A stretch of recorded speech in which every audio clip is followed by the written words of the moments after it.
কেমন জানি করে মন কেমন জানি করে বুকের ভেতর পরাণ পাখি ছটফটাইয়া মরে।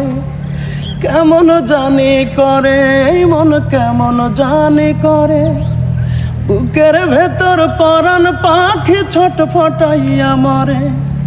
একটু তোরে দেখার লাগি বন্ধ হয় নিঃশ্বাস। আমি মরলে আসিস না তুই দেখতে আমার লাশ। আমি মরলে আসিস না তুই দেখতে আমার লাশ। আরে ভাই কি ভাই?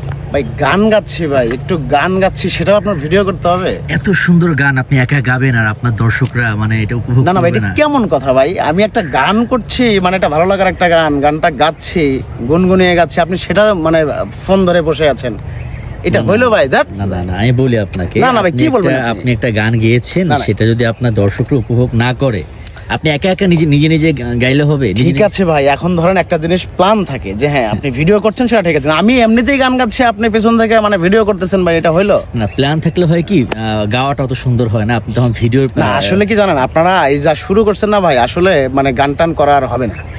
এই যে মানুষ যে ধরেন, আমি যে থাকে না, একটা মানুষের তো একটা মানে একটা সময় থাকে যে একটু ভালো লাগা থাকে, একটু দুঃখ থাকে, একটু গুনগুনিয়ে গান করবে, সেটাও ধরেন পিছন থেকে ভিডিও করবেন, এটা করবেন সেটা করবেন ভাই, এটা হয় না ভাই, ঠিক আছে? সব মানুষের একটা মানে কি বলবো, যে একটা মানে ব্যক্তিত্ব থাকে। হ্যাঁ জি জি। এখন ব্যাপারটা হচ্ছে কি, আপনি এখন যে গানটা গাচ্ছিলেন, জি, মানে এটা আপনার কি খুব পছন্দের গান নাকি?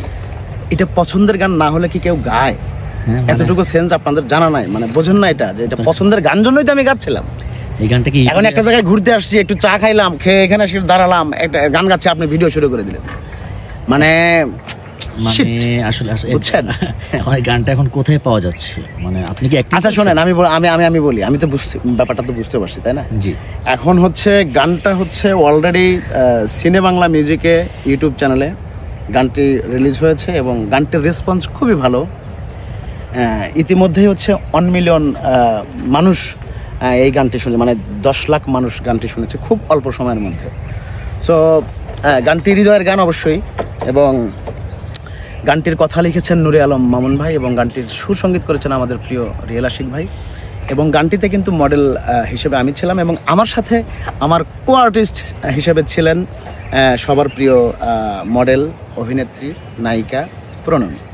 সো গানটি আসলে আমি কি বলবো, যে আমি 2025 সালের প্রথম গান আমি রিলিজ করেছিলাম দীর্ঘ 1.5 বছর পর এসে। এটা একটা প্ল্যান ছিল, এটা আমাদের প্ল্যানে আমরা সাকসেস হয়েছি আলহামদুলিল্লাহ, এবং গানটি যে মানুষ এইভাবে গ্রহণ করবে, এতটা ভালোবাসা দিবে, এটা স্বপ্নেও কল্পনা করতে পারেনি, এটা সত্য কথা।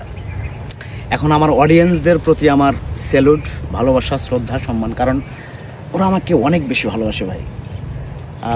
আমি এই কথাটা যদি প্রকাশ না করি, বা এই মানে তাদের এই ভালোবাসার কথা যদি আমি এটা না বলি, তাহলে হচ্ছে আমার এটা মনে হয় পাপ হবে। সো গানটি অনেক সুন্দর।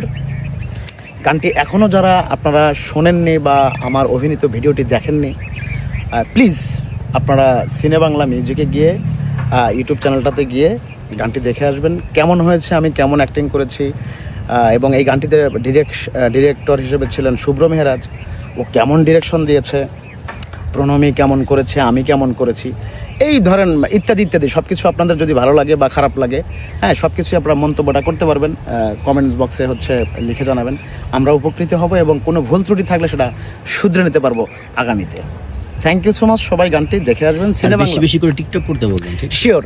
আমি একটা কথা বলে রাখি, যারা টিকটক করছেন অলরেডি হচ্ছে গানটা মানে ভালো রেসপন্স টিকটকেও, তো আপনারা যারা হচ্ছে, আমি বলে রাখি, যারা খুব সুন্দর করে এই গানটার ভিডিও লিপসিং করতে পারবে, অ্যাক্টিংটা করতে পারবে টিকটকে, সেই যাদেরটা ভালো হবে, আমি ইমন খান কথা দিচ্ছি, যারটা বেশি ভালো হবে, আমি সেই ভিডিওটি আমি আমার ফেসবুক আইডিতে আমি সেটা শেয়ার করব, এবং সেটাকে আমি আপনাদের যে টিকটক আইডিটা, সেটা আমি অবশ্যই ফলো ব্যাক করবো।